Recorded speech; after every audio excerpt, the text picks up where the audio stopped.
Which is for us, as small as we are, that's nice to know. The title of this message is How and Why of Forgetting God or Drifting Away. Remember the pattern I call the carnal drag that always dragged Israel down? And that pattern was described in Judges 2:10-14. The pattern went this way. They would have a good leader, a godly leader. And in his day, he kept them focused on God's truth, God's law, God's ways. And it was really strong leader like Joshua. Even the leaders who led with him, the tribal leaders, after he died and after they died, up until they died, things stayed on track. Then another generation would come, roughly 40 years, and they would forget God. So then God would and start to do evil. So God would forget them and allow them to be oppressed by their neighbors like the Philistines. And then after a few years of oppression, they would cry out to God, save us. We were wrong. We're going to go back to to Jehovah, the true God of Israel, the eternal. And God would send them a new leader hero like Gideon or Deborah. We mentioned those, I think, last time, to rescue them. I want to talk about one aspect of that cycle, and that is forgetting God. How does that happen? How does a new generation forget the God of their parents and grandparents? How does that happen? And I think we will see a parallel. I realize it's not a pure, clear parallel with America, because obviously we don't have prophets directly in contact with God, and we're not in a theocracy, but there is still a parallel there. I hope we see it. Let's look at one of Moses' last sermons to the Israelites. Remember, Deuteronomy is another word for the second giving of the law. And he had already given them everything, but in Deuteronomy, he's reminding them of various lessons. He's reminding them of a danger here, Deuteronomy 4, that they have to watch out for. Deuteronomy 4, you just sort of think of Moses speaking to the Israelites in some big outdoor gathering, and he's telling them there's some things we need to watch out for, that if you don't, we're going to fall away. And obviously Moses was kind of almost on a parallel with Christ, because he said a prophet like me would come, which was Christ. So this is probably the second greatest man in the Bible speaking. And Moses says, Deuteronomy 4, verse 6, keep therefore to do them, he's speaking of God's laws and ways, for this is your wisdom. In other words, if you obey God's law, you'll be one of the wisest people, one of the wisest nations. Things are going to work for you. Just think of a nation that kept the 10 Commandments. Very little stealing, very little fraud, very little lying, everybody putting God first in their life. Family, unity, not overly covetous, helping your neighbor, loving your neighbor, all those. And there are lesser statutes that tell people how to help their neighbor, like returning your neighbor's lost valuables, even if he's not a friend of yours. Those are all in there. For this is your wisdom, your understanding in the sight of the nations, which shall hear of these statutes and say, surely this is a great nation, it's a wise and understanding people. It's like when Alec de Tocqueville visited America in the 1830s, and there were some bad things he said, but the vast majority, he said, the American people put religion first in their life. They're industrious. They have initiative. And he, obviously by that time, America was very successful, had expanded 1835 or so. Anyway, it expanded quite a bit. I think to the Pacific Ocean, hadn't gotten everything. California was still kind of up for grabs at Mexico, but still had expanded across the continent. Its success was remarkable, even in the 1830s. De Tocqueville just remarked about the laws and the ways of the American people, very independent. He said they don't rely on the government. They do it themselves. And that's, very independent. He was really impressed. And your understanding in the sight of nations, who shall hear of all these statutes, will say, surely this great nation is a wise and understanding people. For what nation is there so great, who has a God so near unto them as the eternal our God is in all things that we call upon him for? And what nation is there so great that has statutes and judgments so righteous as all this law which I set before you this day? And then in verse 9, he gives the warning, because there's a warning in here, verse 9. Only take heed. That means be wary, watch out, like they say. Don't touch this hot wire. Like one of the dogs at the girl's house, he bit into one of the wires in the basement and got electrocuted. Like someone says, don't touch that wire. You'll be in trouble. The dog is dead, of course. Only take heed to thyself and keep your soul diligently, lest you forget the things which your eyes have seen. Notice, be diligent, lest you forget what your eyes have seen or your father's eyes have seen, and lest you depart from your heart. In other words, you just don't love it anymore like you should, all the days of their life. And also, teach your sons and your sons' sons. In other words, teach your kids and your grandkids. Because part of your job is passing the truth on to the next generation. We're going to see where that's not being done very well. That's one of the problems, passing the truth on to the next generation. And if we don't, it'll all slip away. In our age, they say the greatest generation is the World War II generation. And some would argue the ones that wrote the Constitution and that won the American Revolution were the greatest generation. But it doesn't really matter. You can argue that either way. But let's just look at the World War II generation as the greatest generation. They were the greatest generation, I think, for two reasons primarily. Number one, they had a positive view of American history and the Bible. Back, prior to the 1930s, I think progressives, liberals, started in the mid-30s to really start messing with higher education and messing with our history. Prior to that, most people had a positive image of American history, even black Americans. I mean, you can go back and check prior to the mid-1930s. And they had also a positive view of the Bible. Most people, now I'm generalizing, but most people, prior to, say, 1935, went to church, and then during the Depression as well, went to church on a regular basis, and to whatever degree their church understood the Bible, they gave the Bible respect and believed it. And that's true. And, right now that people don't believe it, but you look at American history, you read the Mayflower Compact. That is so biblically oriented. It's like, wow, these people are really religious. You realize they came to America for religious freedom. They didn't actually come for prosperity. Now, they got prosperity once they realized that communal communist living didn't work, and Governor Bradford put them on capitalism. Then they got prosperity, and then others of the same religious sect came over, and admittedly, the prosperity probably attracted more people in time than the religious freedom, but they originally came here for pure religion. And that also included Sabbath keepers, and we believe, based on the book, The True History of the True Church, the Church of God said America's the best place. And it was the best place for religious freedom in the whole world. As a matter of fact, the American Constitution was the first constitution to give a Bill of Rights, and the number one Bill of Rights is freedom of religion, freedom of speech, because they go together. First country to ever do that in the history of the world. There are a lot of other wonderful things in the Constitution, but I can't remember them all. And they say bad things about the Founding Fathers. They wrote a Constitution that we still use to this day, the best in the history of the world.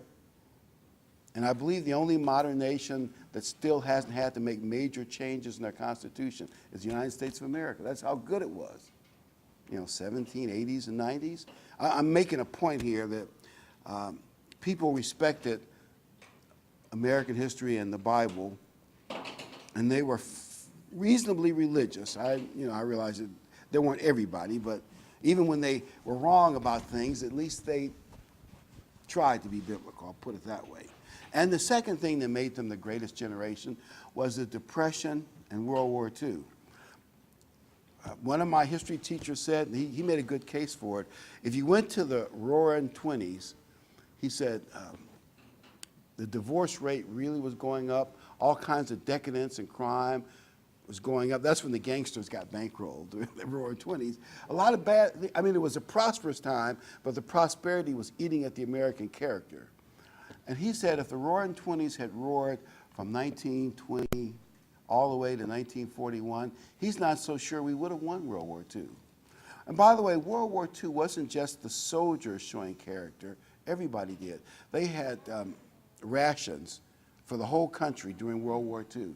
They rationed rubber, tires, cars, steel, sugar, coffee, and some other stuff. And as far as I've heard, there was very little cheating. People just out of honor. The government didn't have to come down with people. Everybody just did the right thing. They turned in paper and scrap metal. And the American people were united after Pearl Harbor, as one of my teachers said, like they have never, ever been and never, ever will be in the future. And they just overwhelmed the Axis side. I mean, they so overproduced them that the war came down to keeping American weapons off the battlefield because we just overwhelmed the other side with numbers. I mean, the Germans might have had the best tank, the Tiger tank, but what are you going to do if you're outnumbered 20-1? You see what, it doesn't really matter. And eventually we actually had better stuff as time went on, better and more. And women went into the factories, and the point I'm getting at, women, men, everybody were strong, very strong in that generation. So you're going to say, well, what happened? Why couldn't they transfer that to their kids and grandkids? Obviously, some of this is my opinion, but I believe it to be true. There were forces at work during the mid-30s, 40s, 50s, and 60s, forces that wanted America to be an ungodly nation. They wanted to pull America away from the positive view of American history. They wanted people, and then you'll see it in all the college textbooks, they wanted them to, it's kind of like they twisted American history where if you study, you become anti-American. You got to apologize for your history. The most successful country, they really poisoned American history. And they switched this thing of separation of church and state. I have my students in a class I'm teaching now read an article on separation of church and state, but they're so brainwashed they still don't quite get it. And I don't argue with them, I just have them read it, it'll help them. I said, wait a minute. Jefferson wasn't there when they wrote the Constitution. They don't know that he was ambassador to Paris. 2, all he did was write a letter regarding the First Amendment, freedom of religion. And the letter was, for the Danbury Baptist Church, he said, there should be a wall of separation where the government cannot mess with your religion, any way, shape, or form. Now, they've twisted that on its head, where now its religion cannot be in the public square. They've twisted see, Jefferson was saying the exact opposite. Now the government is telling all kinds of churches, including a bunch of nuns up in Colorado, that they've got to pay for abortion. And I'm not making this up. In case if you think, that, no, I'm not making that up. And all kinds of other things. And they're going to be, they really want religion pushed out. And this force was a great force. And let's face it, they have succeeded in the generation that followed World War II and not seeing clearly the things of the past, how God blessed America. Like I was reading about the Louisiana Purchase, and when Napoleon and his advisors got the $15 million, look at it from France's point of view. France had some possessions in the New World, Mexico, Louisiana Purchase, and some Caribbean islands. Everything was going wrong. Just one problem after another. It was more of a drain on France. But they said, we sell this to the Americans, and I guarantee you the Americans will make the most of it because everything they do turns to gold. And that was actually true up to that point. And obviously, Louisiana Purchase, we're living in part of it today, Missouri, but it went all the way to the Pacific. And, well, anyway, we can talk about more about that later. But the point is, even the French could see that God was blessing America. And if you study American history in any objective view, sure, America got lucky and things worked out, but it can't be all luck. Can't you see God's hands in going from Atlantic to Pacific? Actually, if you look at America at its peak of power, from Caribbean islands all the way to the Philippines, which is almost in China, and a whole bunch of other Pacific islands like, like Samoa, the American Samoan Islands, a bunch of others, American power, Midway in the middle of the Pacific Ocean, Hawaii, those were all key strategic points. And the Panama Canal, that's impressive. And of course, by far and away the world's greatest economy, far and away, and probably from about 1850-something till, well, the Chinese claim they're going to overtake America's economy this year and be the #1 economy. I'm assuming that if our economy keeps contracting, that will happen. But up until this year, going back that far, we've had the best economy in the world. Can't you see God's hand in blessing America? I can see it. Easy. Well, they get people to forget that. Just don't believe it. Forget it. America's a bad country, does bad things, and they've perverted history. I believe when the Israelites, in between, after a good leader died, like Gideon or Joshua, that there were people among the Israelites who wanted to worship Baal and Ashtaroth. They loved the pagan revelry. I'm not sure how they would have done it back then, but I'm sure they worked hard at getting people to poison their history and to get people to forget the good things God did and move them toward what other nations had, toward Baal worship. Just like we have, most of us intellectuals in America and media and Hollywood leaders have been working hard. Like someone said, there hadn't been a positive military movie in America since the Korean War made. After I heard that statement, I started thinking about movies like MASH. So that's making fun of the military. And I said, they're probably right. Now, maybe there's an exception to that, but they say they all have a real negative something in there. Everything has come out, has pushed us in that bad direction. And I believe American law, at least I heard of someone who thinks he's an expert at least, say American law was patterned after the Bible. By the way, in the Bible, they had local Levites who were judges, and they would handle legal cases. If it was too difficult for them, they would pass it up to a Levite of a higher status, maybe a tribal leader. And if they couldn't handle it, it would go all the way up to Moses. He was the Supreme Court. Of course, after him, it was high priest. Well, do you see that same pattern in our legal system? You go up to one higher level. If they can't solve it successfully, it goes up to the next highest level till they get to Supreme Court. Our laws were patterned after the Bible. And I never really realized that our founders were very Bible-oriented. Thomas Jefferson used the Bible as the basic textbook for the D.C. school district. People will tell you he's an atheist and hated God. Actually, he did a whole bunch of things. Now, granted, he had his own religious views, and he didn't like certain religious organizations, but it was more of a churchocracy.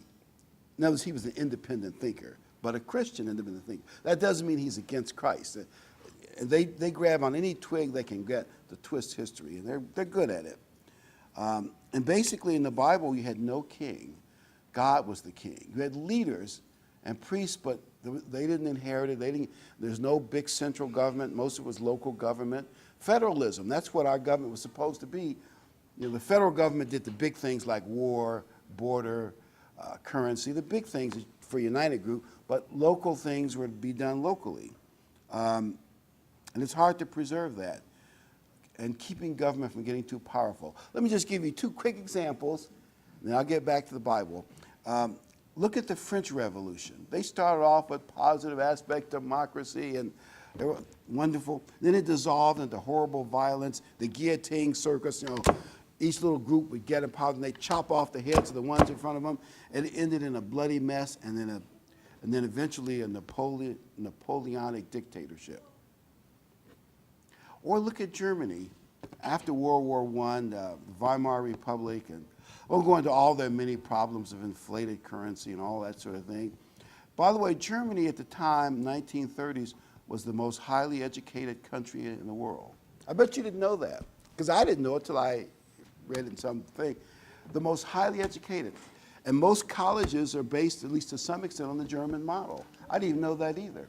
Most highly educated country, a lot of top scientists were Germans. And it's hard to believe that a country like that would get taken over by the Nazi Party. But it's easy. And I'm sure a lot of Germans, of course the Nazis cheated and blackmailed and lied and all that sort of thing, but once they got to power with the Gestapo, the people were trapped. It's a horrible thing.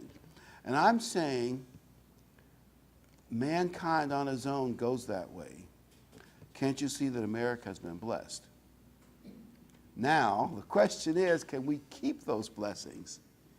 If we continue to push God out of the public square, God's going to pull away from us. And without God, we might fall into some of the traps that have happened to a lot of other nations. We'll lose a free and open society. And what people need is a knowledge of God and character and discipline. The children of the late 60s and 70s, the children of the greatest generation, grew up to be spoiled, anti-American brats. Many of them. The Jane Fonda types. You know what I mean. The spoiled American brat types, many of them. 40 years later, they're now running America. They're running the colleges, the media, Hollywood, well, quite a bit.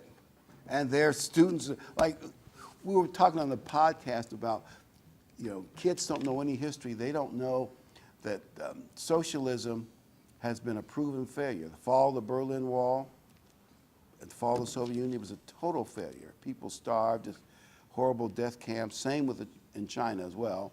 And North Korea is still trying to do it. A horrible failure. He says, but they don't know it. Because I ask students once a year, I mention, how many of you know the significance of the fall of the Berlin Wall? Maybe one or two kids from a private school raise their hand. The rest of them look at you like, what? Never heard of it. This man said, well, even their teachers in public school don't know it. They don't even, since the colleges don't teach it, a lot of the teachers, the teacher's only 30 years old. They don't know anything. 35, I thought, you're right. A lot of their teachers don't even know it. So no less the kids don't know it. They certainly don't know about the Mayflower. And that's how things are going. Let me throw in a little second grade humor. Just humor me for a little bit. It's corny, but we don't want to get too old and stuffy, right? Second grade humor. There's this big office building. So what does one elevator say to the other elevator? I think I'm coming down with something.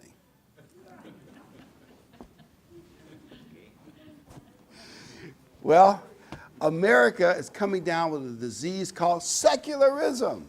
And secularism means that this nation, this government, and this society is secular. We don't have nothing to do with God. Nothing to do with God. That's what secularism means. Obviously, it's related to liberalism, progressivism, but it's kind of a religion of itself. It's a religion without God. They're excluding God from the public square. They're marginalizing the religions that are there and then trying to tell them what they can and cannot say in church, or they'll lose their tax-exempt status.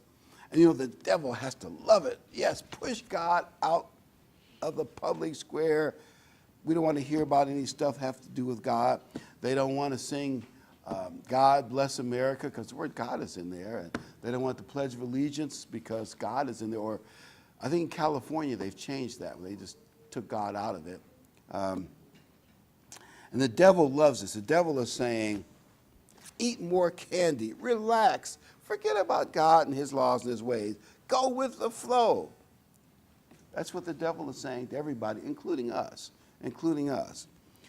God has given us signs to help us not forget. Let's go to Exodus 31. So God is helping us learn not to forget God. And I want to just mention a few of those because they're important to us.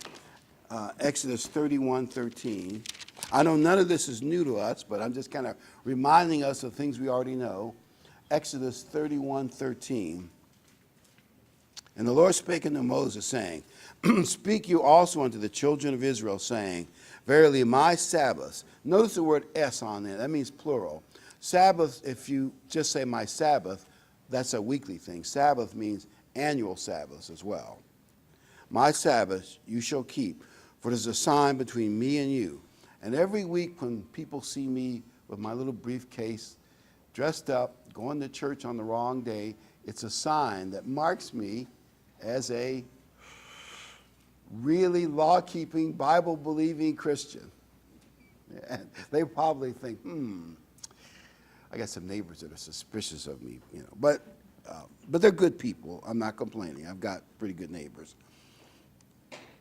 For it's a sign between me and you throughout your generations, that you may know that I am, Jehovah, the eternal, the Lord that does sanctify you. It reminds us of the true God. In other words, if you think of gods and religion, the day you keep is a symbol of the God you worship.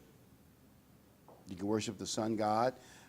I think the Muslims, I call it the moon god, Islam, they have a different Sabbath. Can you see that it is part of the symbol of the God that you worship? Is the Sabbath. Let's look at the annual Sabbaths. Actually, as we go through them every year, they're more about Jesus Christ than we ever thought they were. Most of the world never thought of it. What does the Passover and Days of Unleavened Bread remind you of? Who's the true Lamb of God? Well, it's, of course, Jesus Christ, right? And you want to be unleavened for his sake, and he's the one that gave us grace so they could pass over our sins. Well, what about Pentecost? Well, Christ is the first of the first fruits. His resurrection started the count of 50. And the church is the first harvest. That's the New Testament church of Jesus Christ is that first harvest. What about trumpets? Well, when the angel blows that final trumpet, who comes to rescue the world? Well, you get the idea. Feast of Tabernacles, Revelation 20, Jesus Christ, millennial reign. Last great day, he picks up all the leftovers. It's all about Christ. So if we keep those holy days and preach in season, it'll remind us and help us not to forget God. Because the devil's goal is for us to forget God and become lukewarm. He knows he can't make us totally forget, but he can get us lukewarm. I'm sure the devil says that's enough. We might lose out. And just to show you how far society's gone, in the 1960s, people living together without marriage, and let's say from 1960 till now, people living together without marriage has increased 15 times. 15 times. 15 times. That's 1,500 if you're doing percentage, 1,500%. Wow. You might say, well, I expect a 10 or 20% increase. It's almost as if they're destroying marriage. They're making marriage like, young people say, why bother to get married at all? By the way, they've also proven with solid stats, people who live together and then get married are almost up to 80% more likely to get a divorce than people who do it God's way. You wait until you're married to live together. And you can see the destruction of the family. Can't you just see it? It's all over the place. And I'm not here to say it doesn't affect us all and we all make mistakes and it's a mess. We all wish we could. Well, anyway, the devil is, in other words, secularism takes a toll on society. And secular as a religion is a jealous religion. They're jealous against God, and they're trying to push God out, and the devil wants to get us to sort of forget about God and become lukewarm. They pervert true history, and they turn our history from a positive into a negative. Here's my second and last second-grade humor joke. Gotta get one more in here. Why are elephants afraid of computers? Why are elephants afraid of computers? They're afraid of the mouse.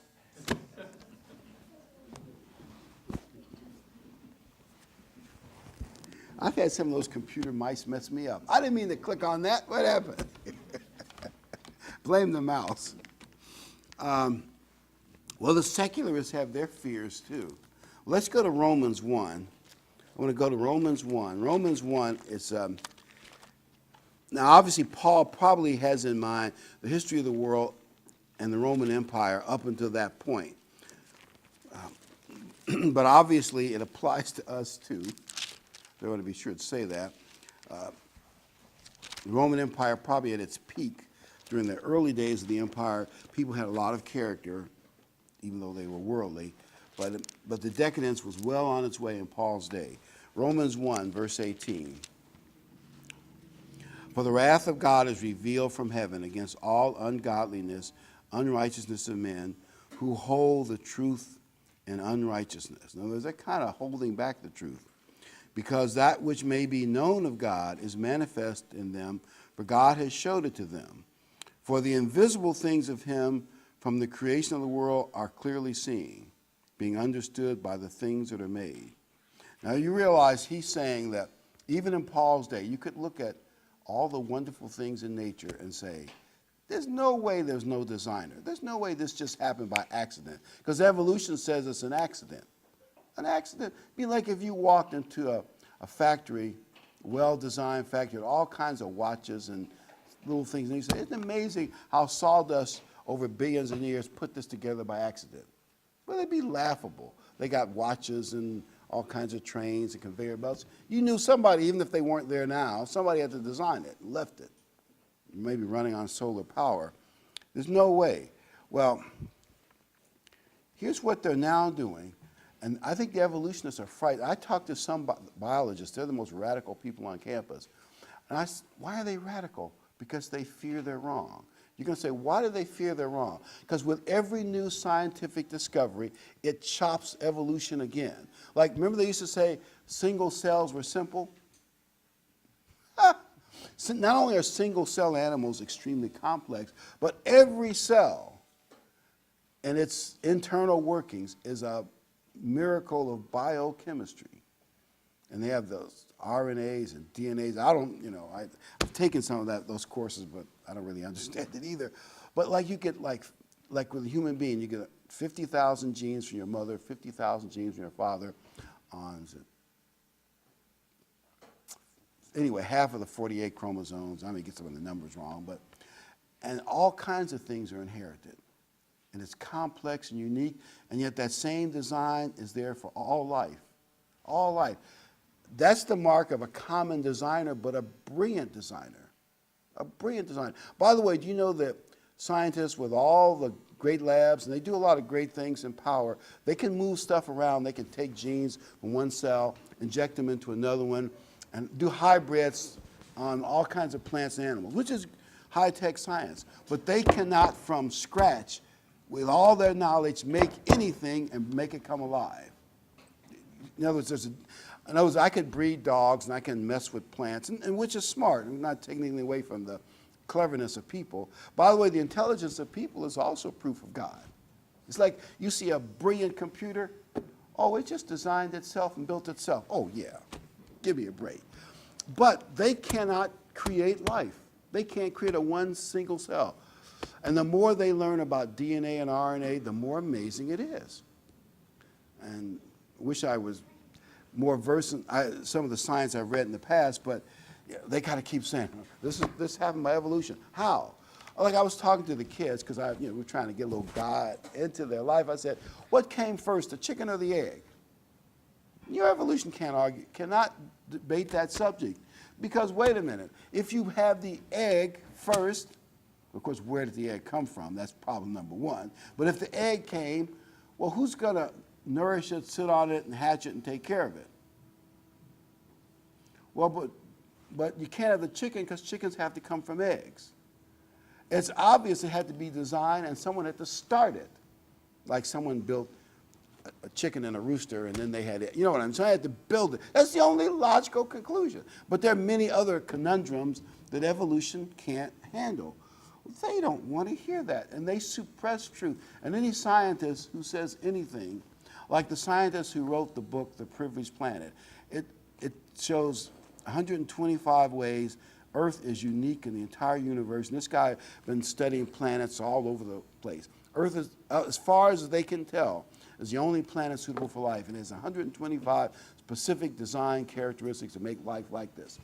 And it, of course, flies in the face of evolution and all that, because do you know that when he published that book and then creationists started using it, the University of Iowa denied him tenure, said, no, we don't care if it is true. This is not the kind of truth we want out there. And he lost his job. He couldn't get tenure. He's now teaching in a Bible college. I don't remember the detail. In other words, they are suppressing the truth because they're afraid of the truth, if that makes sense. And why don't they want the truth? Let's read further. Romans 1, I'll finish verse 20. Being understood by things that are made, even his eternal power, Godhead, so they are without excuse, because that when they knew God, they glorified him not as God, neither were thankful, but became vain in their imagination, and their foolish heart was darkened. Someday we're going to laugh at these brilliant people who are telling us all this happened, evolved by accident. Professing themselves to be wise, they became fools. They changed the glory of the uncorruptible God into an image made like unto corruptible man. In the ancient world, they worshiped men and birds and four-footed beasts and creeping things. That's why the Israelites made the golden calf. The pagans, see, I think from an ungodly perspective, you don't care what people worship as long as they're not worshiping the true God. They should be worshiping the earth worship, global warming, anything. Oh, by the way, that global warming assumes that man can control the weather. No way we control the weather. We got some great global warming articles in the magazine. You might, if you haven't read them all, some really good material in there. Wherefore God also gave them up to uncleanness through the lust of their own hearts, to dishonor their own bodies between themselves, who changed the truth of God into a lie, worshipped and served the creature more than the Creator, who are blessed forever. Amen. That's why they don't want the truth. For this cause God gave them up unto vile affections. Even their women did change their natural use into that which is against nature. That's why they do it. Anything. It's like a disease, secularism. Verse 29.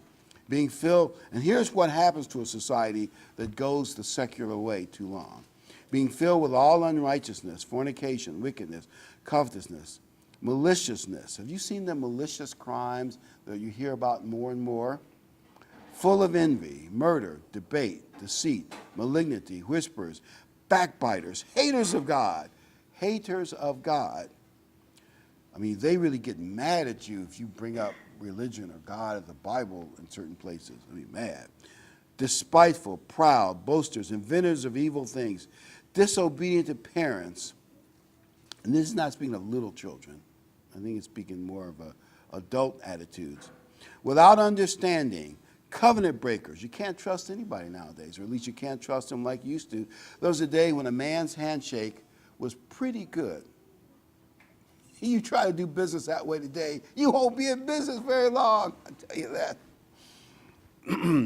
Without natural affections, implacable, unmerciful. I've heard of some crimes, killing babies and things that I just can't, as I say, unmerciful.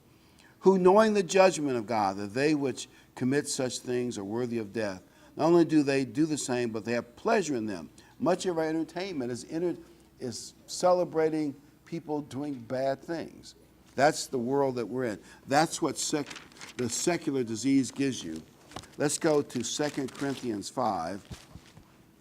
Paul, now the context of this is a little different, but I think we can see some parallels. 2 Corinthians 5, verse 4, for we that are his in this tabernacle, meaning this body, do groan, being burdened, not for that we would be unclothed, but be clothed with mortality. Let's see. No, I'm sorry. I got the wrong verse. I was at 2 Corinthians 5, and I meant to be at 2 Corinthians 10, 4 and 5. It's, okay. My eyes are still not as good as they used to be. 2 Corinthians 10, verse 4. For the weapons of our warfare are not carnal, but mighty through God to the pulling down of strongholds. Strongholds are things like the idea that there is no God, evolution, and a lot of the humanist, secular, socialist, extreme ideas. Maybe a little socialism if used correctly, but you look at too much socialism, look at a place like Detroit. You get some idea of what it can do to the family values and society. Casting down imaginations, every high thing that exalts itself against the knowledge of God, and bringing into captivity every thought to the obedience of God. Notice Paul said he had the ability to bring these strongholds down. I'm not saying we have the ability that Paul had, but I do think the church is the best place you can be to not get caught by the strongholds of the world, which are teaching things like evolution, there is no God, American history is bad, people that believe in religion are bad, religion is the cause of all the world's problems. I'm not saying there aren't some bad things out there, but they take it to the extreme. Global warming is true. Oh yeah, give me a break. After two of the coldest winters in America and Europe in the history of the last 50, 100 years, actually it snowed in Egypt in the desert last winter. But there's still people pushing that stuff. I'm not making this up, regardless of the facts. By the way, you can say, well, why are they pushing it even though the facts don't support it? If they say that man can't control the weather, they can't get these big government grants.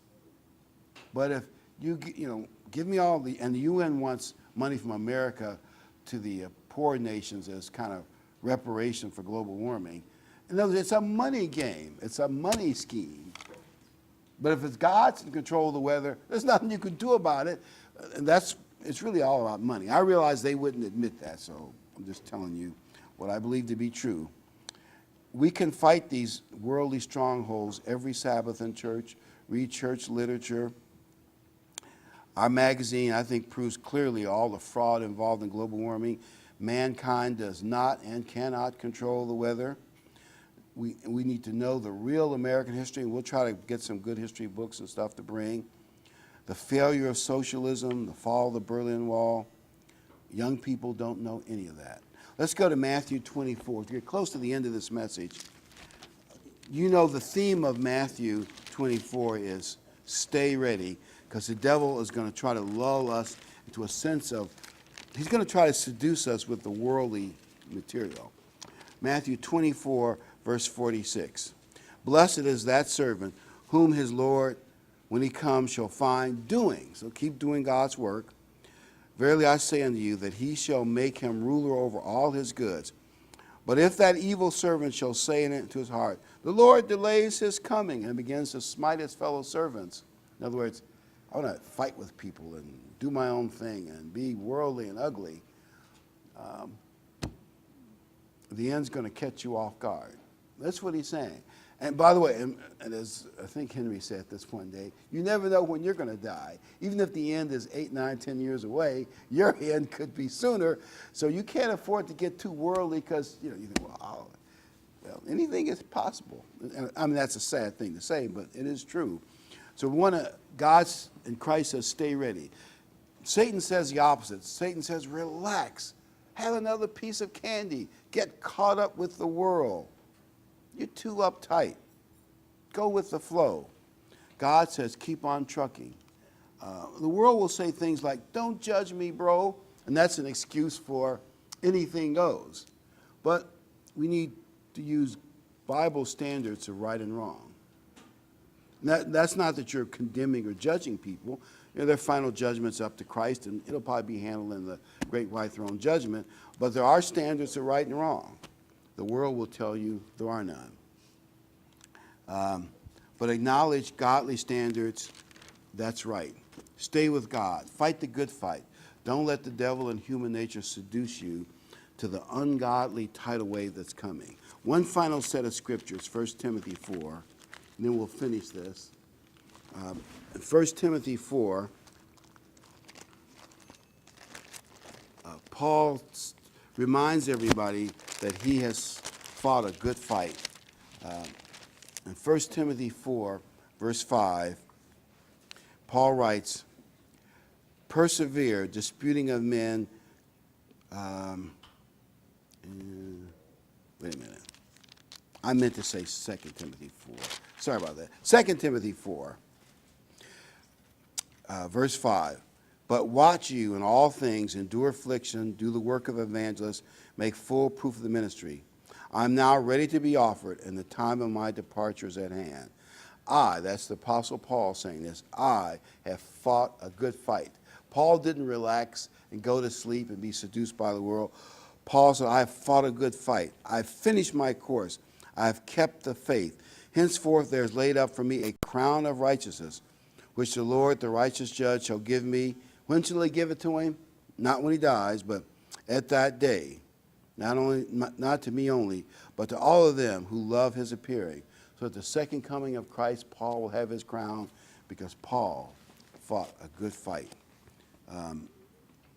And we should keep loving and don't let all the craziness get to us. Most blessed nation in the world, and most Americans don't appreciate it because you always just hear the negatives because that's just the way things are. And I believe America has been blessed, and I've been blessed just to be here. There are a lot of worse places you could be, believe me. And even that border situation, I understand some of the politics of it, but you realize the reason these people are rushing to get into America is they see the grinding poverty where they are. So it's not such a hard choice from that point of view. Let's go to Psalms 119. And we may be in the process of losing those blessings. Anyway, I guess when we lose them, I'm sure we'll find out. Like I tell certain people, eat your bread crust. The day may come when you'll be glad you got your bread crust. They know who I'm talking to. Psalms 119:2. Blessed are they that keep his testimonies and that seek him with their whole heart. And it goes on to elaborate. Psalms 118:8 and 9. It is better to trust in the Lord than to put your confidence in men. It's better to trust in Jehovah than to put your confidence in princes. And it's really God that made those men do the right thing when they did the right thing. And it's God that in other words, a politician can come to you and say, I'm the new Messiah. I'm such a great politician. I look good, I sound good, and I tell you I'm going to do all these wonderful things for you. Well, if God is with him, and if God is blessing him, and if he's reasonably following God's ways, that might be true. You might get blessings out of it. But there's so many politicians that have come along, like Castro in the 50s was considered he and Che Guevara, the great revolutionaries are going to save Latin America. Cuba is a basket case economically. Those hundreds of thousands of Cubans who got in rubber rafts, shark-infested waters to float to Florida, they didn't do that because Cuba was so wonderful. Did you realize that? You wouldn't risk that with your family and kids. And there are tons of other countries we could say the same things about. And if you hide, what if you hide from God's calling? I'm going to go to Acts 9. It may seem like I'm changing the subject, but I'm not totally at least. What happens if God is sending you a message like he sent to Gideon and you hide from it? We go to Acts 9, verse 3 and 5. Acts 9, verse 3. And when they had journeyed, this is Paul and the accompanying leading Jews who were with him, and they came near Damascus, and suddenly there shined round about him a light from heaven, and it was like a blinding light from heaven. And he fell to the ground, and he heard a voice say, Saul, Saul, why persecute you me? And he said, Who are you, Lord? He knew it had to be God. And the Lord said, I am Jesus, whom you persecuted. Notice, it is hard for you to kick against the pricks. Now, what were pricks? Pricks are like if you have a group of sheep in various pens, and you want them to go from one pen to the other one. You take sharp sticks, or have them on fence posts, and you jab some of the sheep on a sharp stick to move them the direction you want them to go. What he's saying to Paul is, I've been jabbing and pushing you to go to Jesus Christ, and you have been refusing. we now know in retrospect that God was calling Paul. He was expert in the Bible. And I believe deep, deep down, the things he saw in Jerusalem, which includes the first Stephen, the first martyr, and Paul was there to hear that fabulous sermon that Stephen gave, and how lovingly he responded when they threw stones at him. You know, Paul had to notice that, had to hear what he said, had to think about it. As a matter of fact, his message was so cutting, the Jews had to cover their ears to stop him, because what he was saying was true. He says, you're as bad as those people that wouldn't listen to Jeremiah and the other prophets. And they deep down, they feared it was true. And think of someone with Paul's Bible knowledge being in Jerusalem during those days. He probably heard some of the apostles preach in the temple, may have even heard Christ himself preach, but probably at least the apostles, and saw various things and heard about miracles where there were plenty of witnesses. Says, no, this isn't fake. That guy had been sitting in front of the temple for 40 years. I've seen him there year after year. Peter came by once. Now the guy's dancing around. He's now a Christian. You know, Paul had to hear those stories and know, no, this isn't fake. Paul was fighting it, which is understandable. He's one of the leading rabbis of his day. He didn't want to get in trouble with all the big wigs. And, of course, he was blind for several days, and, of course, he repented, and the rest, I guess, is history. The point I want to make is that he was fighting it, and God wasn't going to let him get away. It's better to not fight it. Verse 20, this is why I believe he knew the truth deep down, just refused to accept it. Acts 9, verse 20. Now, this is after he got baptized and the blindness ended. And straightway he preached Christ in the synagogues, that he is the Son of God. And you read the rest of the verse, he preached effectively. So effectively, they plotted to kill him. He had to be let down on the wall in a basket to escape secretly. They were guarding the gates of Damascus to kill him. Now, how could Paul immediately preach Christ? And he just got converted. The truth was in there. It was, he was reading Isaiah 53, and we could rattle off verses in the Old Testament. He knew it. He just didn't want to admit it. So if you think you're in that situation and you're fighting it, just ask yourself, what does God want me to do? And obey and serve God. Don't fight it. Go with it. And if you think you need more evidence, because a lot of people think, well, I'm just not so sure that God's going to use me, or that I should help the church, or whatever issues you have. If you think you need more evidence, remember Gideon. God was not angry when Gideon said, well, just give me a little more evidence. Reverse that fleece miracle the opposite way. There's no way that could happen, by accident, two different ways. Remember, God is on our side. If you need more proof from the Bible or encouragement from other people, ask God for it. God is gracious. He knows that at times, like you can have strong faith at one moment, and then some other events happen, and your faith is down lower.